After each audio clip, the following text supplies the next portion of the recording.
All right, what we're going to talk about in this lesson is what I'm going to call angle theta as an algebraic expression. I'm going to go ahead and just put an example up here, and I think you're going to get the idea. This is just sort of a skill that you have to develop in order to understand, I don't want to say higher levels of trigonometry, but more complicated trigonometry. So we know that, let's say that we had the expression sine of 3x is equal to the square root of 3 over 2, okay? And so here's the point I'm making. We know that what we should have in here is angle theta, right? So this is an angle measure, which we generally refer to as theta, right? So, but instead of it just being theta, it's actually an algebraic expression. In this particular case, theta, angle theta, is equal to 3x. Now, because theta is equal to 3x, we could also write this as sine of theta is equal to the square root of 3 over 2. Now, with that, we could now identify some solutions. I want to remind you that there are an infinite number of solutions to this equation right here.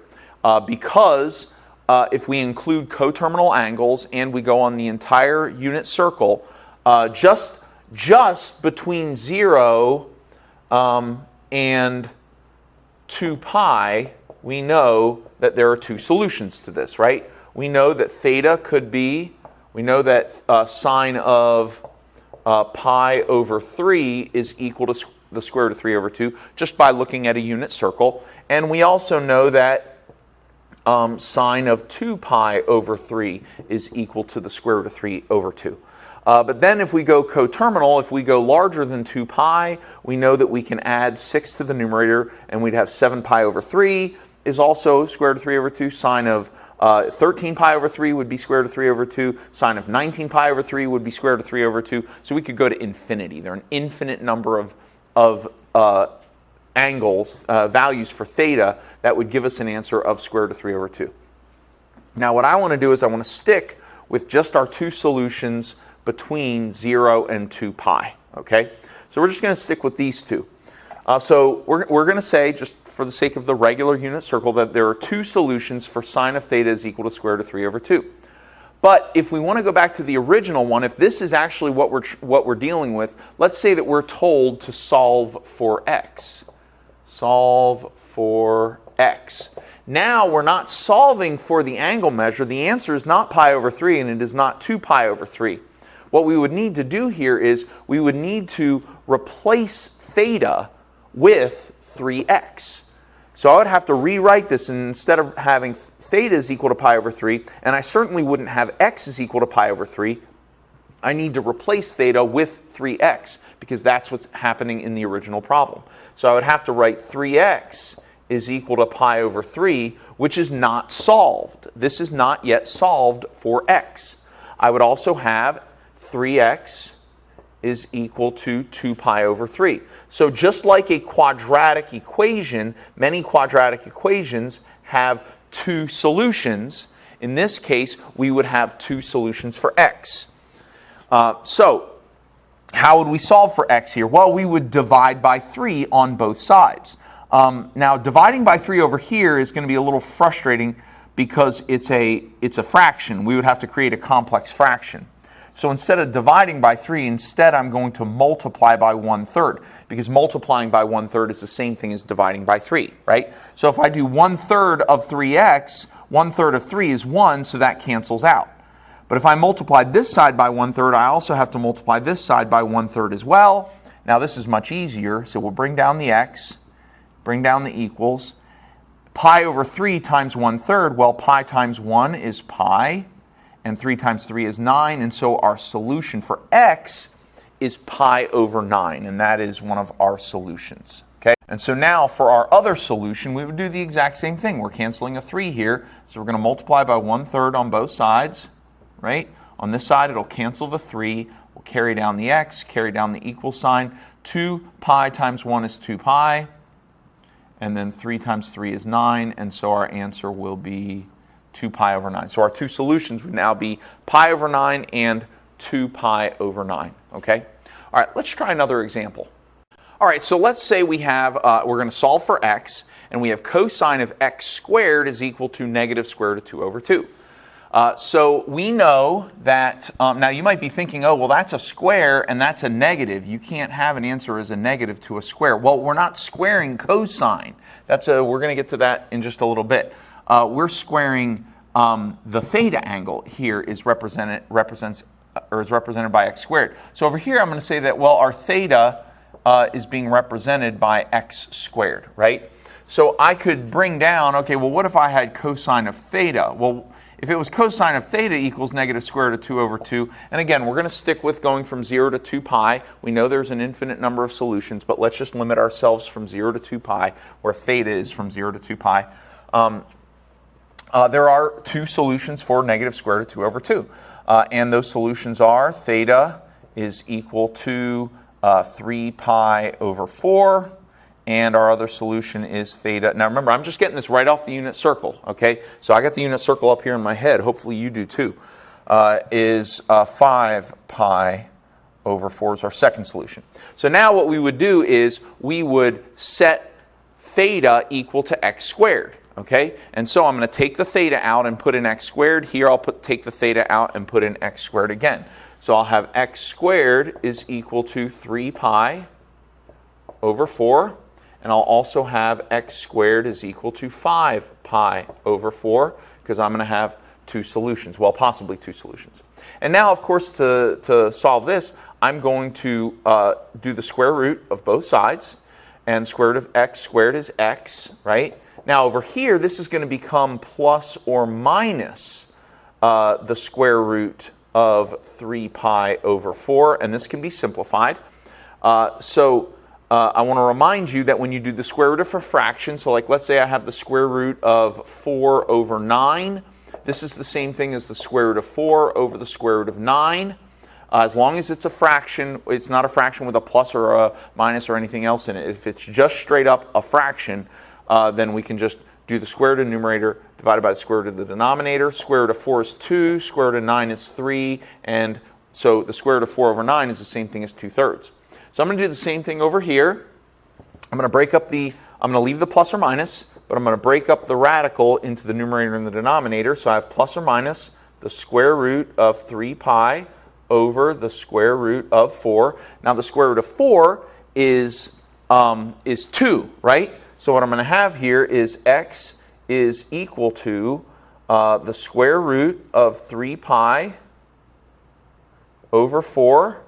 And I also have another solution. I have x is equal to negative square root of 3 pi over 4. Okay?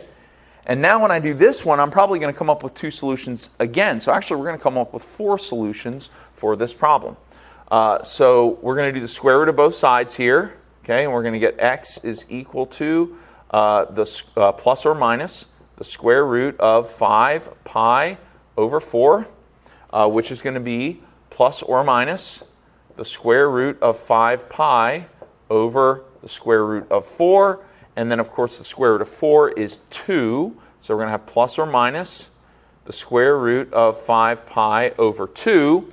So now we have two more solutions. X is equal to positive square root of 5 pi over 2, and x is equal to negative square root of 5 pi over 2. Okay? And so now what we could do is we could take any one of these solutions just to check our answer, and we could put them back into the original. So let's take this negative square root of 5 pi over 2. Okay? So if I plug that in for x, I would have cosine of negative square root of 5 pi over 2 squared, right, because x is being squared, equals, all right, well, let's work this square out. Cosine of, if we square this, it's a negative times a negative. That makes it a positive.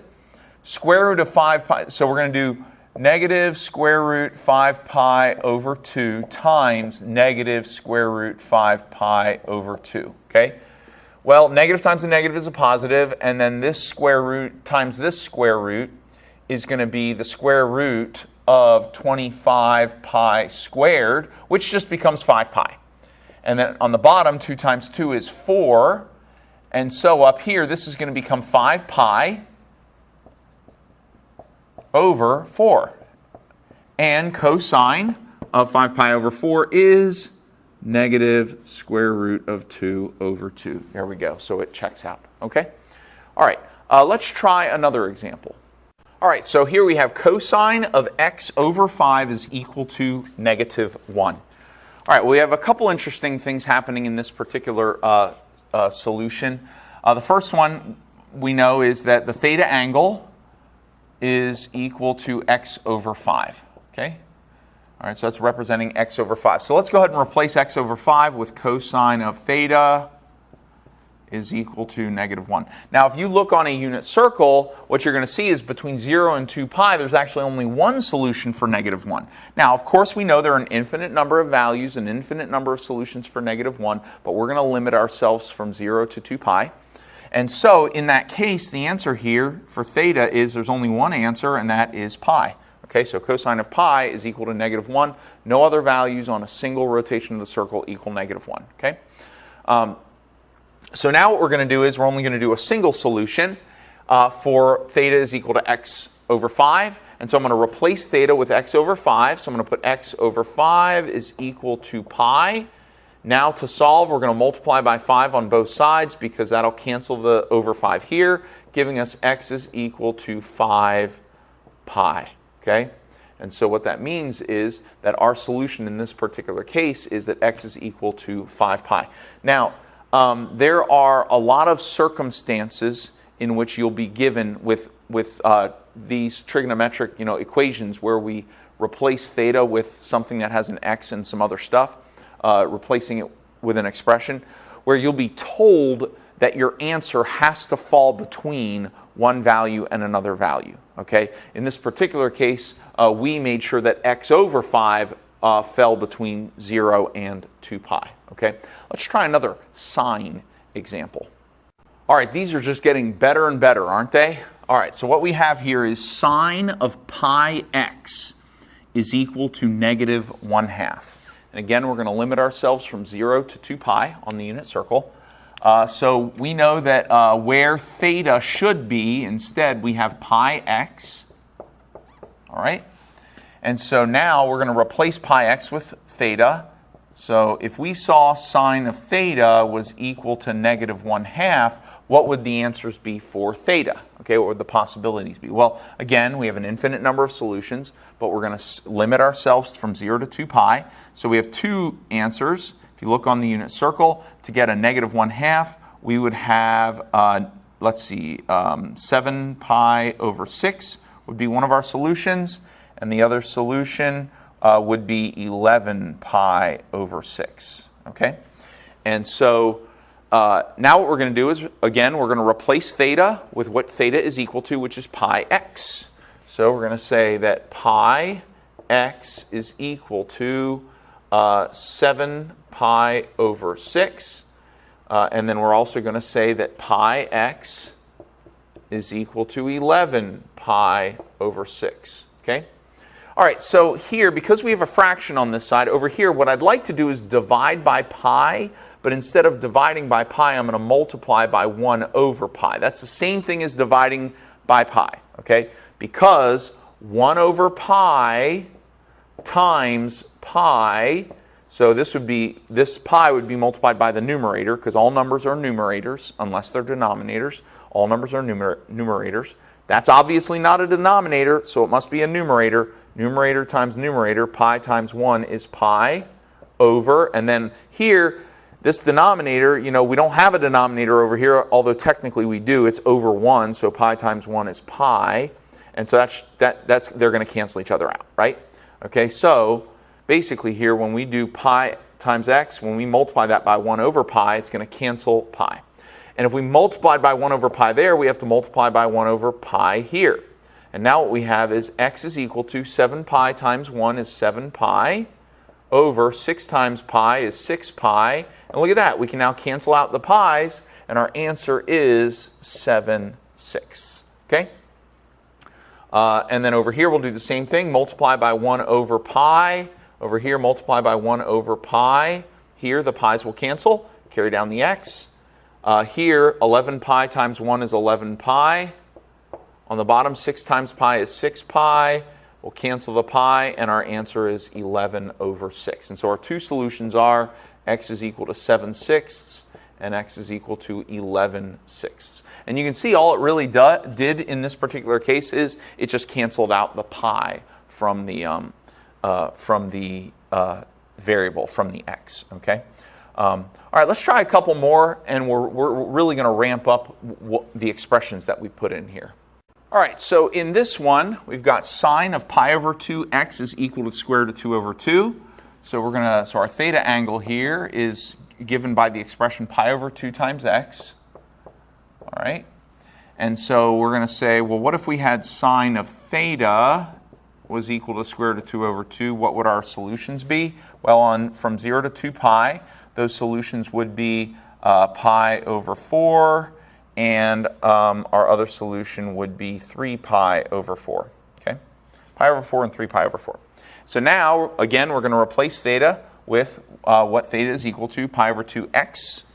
And so we're going to replace this with pi over 2 times x is equal to pi over 4. All right, and our other one is going to be pi over 2x is equal to 3 pi over 4. Now, to cancel this this pi over 2. Now, we actually could cross multiply here, which would be a legal maneuver, but I want to stick with traditional algebraic, well, like basic algebraic techniques. So to cancel a fraction, let's say that I had 7/9 x is equal to 2, okay? And I needed to cancel the 7 over 9. Well, I can cancel 7 over 9 just by multiplying by 9 over 7, okay? Because what that's going to do is 9 times 7 is 63, and 7 times 9 is 63, and it gives me 1. So those two cancel out. So anytime you want to cancel a whole fraction, just multiply by the reciprocal of the fraction, okay? And then, of course, I'd have to multiply by 9/7 on this side, and I'd get 18 over 7, okay? All right.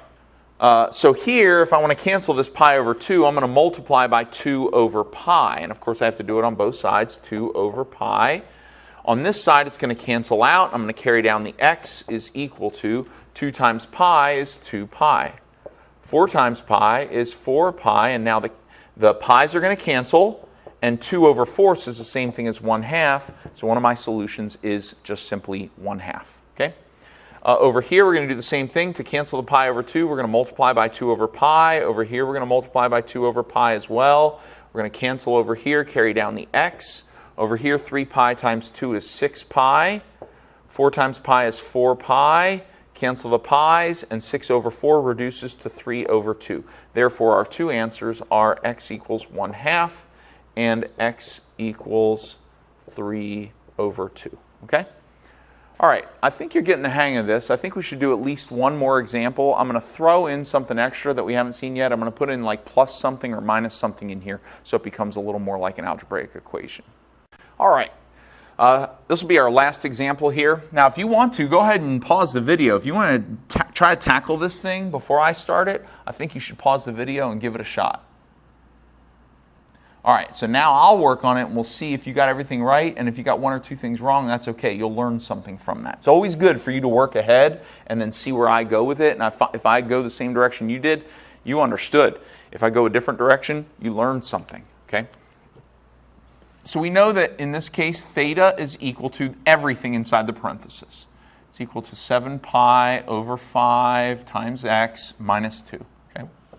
So now this would become cosine of theta is equal to 0. Well, on the interval from 0 to 2 pi, there are two answers. There are two solutions for theta here. Cosine is equal to 0 when theta is equal to, oops, that's not a theta, it's a 0. Theta is equal to pi over 2, and also when theta is equal to 3 pi over 2. Okay? So now we're going to replace theta with 7 pi over 5x minus 2 in both cases. Let's do one at a time. So we'll replace theta with 7 pi over 5 x minus 2 is equal to pi over 2. Okay, so first thing I want to do here is I want to add 2 to both sides. Okay, so I'll add 2 here, that'll cancel, add 2 here. Now, when I add 2 here, I want to make this a single fraction. Okay, so I got to turn the 2 into 4 over 2. I need to have a common denominator here, so it's going to be plus 4 over 2. And what that's going to give me here is pi plus 4 over 2, right? Okay, good. All right, and then we're going to carry down 7 pi over 5 times x, right? Now, to get rid of this 7 pi over 5, I'm going to multiply by 5 over 7 pi. Okay, multiplying by the reciprocal. And over here, I'm going to multiply by 5 over 7 pi. Now, don't get too excited. You're not going to be able to cancel the pi. I know you want to, but you're not going to be able to. All right, so we're going to cancel here. We're going to cancel here. We're going to carry down the x. And over here, what we're going to do is we got to put this in parentheses because this is a binomial, pi plus 4. We got to multiply pi plus 4 times 5. So you can either do that. There's a couple ways to do that. You can do it as 5 times pi plus 4. You could leave it like this, or you could distribute the 5, which is what we're going to do. So we're going to distribute the 5. 5 times pi is 5 pi. 5 times 4 is 20. Okay. That's the numerator, over, now we got 2 times 7 pi, which is just 14 pi. Now let me tell you why you cannot cancel the pi here. Because there is no pi in the second part of the numerator, okay? The 20 has no pi, all right? It's left out of that particular dessert. And so because we have a pi in the denominator, but we only have it in part of the numerator, we cannot cancel the pi. Therefore, this is the final answer. As ugly as it is, that is the final answer. All right, so now let's do the 3 pi over 2. We're going to do this one on this side. So we got 7 pi over 5x minus 2 is equal to 3 pi over 2. And we're basically going to do the exact same thing we just did. Okay, we're going to add 2 to both sides, but we're going to add it as 4 over 2 over here because we need a common denominator. It's going to cancel here. Now we have 7 pi over 5. X is equal to 3 pi plus 4 is 3 pi plus 4 over common denominator of 2. Now to cancel the 7 pi over 5, we're going to multiply by 5 over 7 pi. Multiply by 5 over 7 pi on both sides. Cancel over here, carry down the x. And now, numerator, this is a binomial. We're going to distribute the 5. 5 times 3 pi is 15 pi. 5 times 4 is 20. Over 2 times 7 pi is 14 pi. Can't cancel the pi's, therefore this is your second answer. Okay? Now, it's very difficult for me to give you problems that look like this in the online platform if you're not able to enter this as an answer. So let me tell you what I'm going to expect. If this is your answer, what I'm going to want you to do is I'm going to want you to key this into a calculator, turn it into a decimal answer, and then enter the decimal answer in the fill in the blanks. It's the only way that I can know for sure that this is the answer that you got. Okay, well actually I don't know for sure, but it'll be close enough. So to key this in a calculator, I'm going to have to put parentheses around this numerator. So I'm going to have to key it in as 15 pi. So on here I've got parenthesis 15 pi plus 20, close parenthesis, then divided by, and then in parentheses, you probably don't have, well, yeah, you do actually on these calculators, put the parentheses around the 14 pi. 14 pi, close parenthesis, and here's what I get. 1.526. So actually, let's make it one, let's go to 2 decimal places, 1.53, okay? Over here, we'll do the same thing. We'll put parentheses around the numerator, parentheses around the denominator, and we'll key it in the calculator. So we'll have parenthesis 5 pi plus 20. Now make sure you are using the pi button on your calculator and you're not just typing in 3.14. We need a precise value here. These calculators have a pi button on them, okay? So close the parenthesis. So parenthesis 5 pi plus 20, close parenthesis, divided by, open parenthesis 14 pi, close parenthesis, enter, and our second solution here is x equals 0.8 0.81, which you can also enter as 0.81. The 0 in front of the decimal, I don't know if you know this, some students are so diligent about saying, oh, the answer is not 0.81, it's 0.81. That 0 in front of the decimal up here on the left side is meaningless. These are the same number right here, okay? It's just calculators put the 0 in usually, all right? All right, that's all I have for you. I hope you can get used to this, the idea of having an expression in here instead of just a theta, and you're going to need to know that because the next thing we're going to move on to is solving trigonometric equations.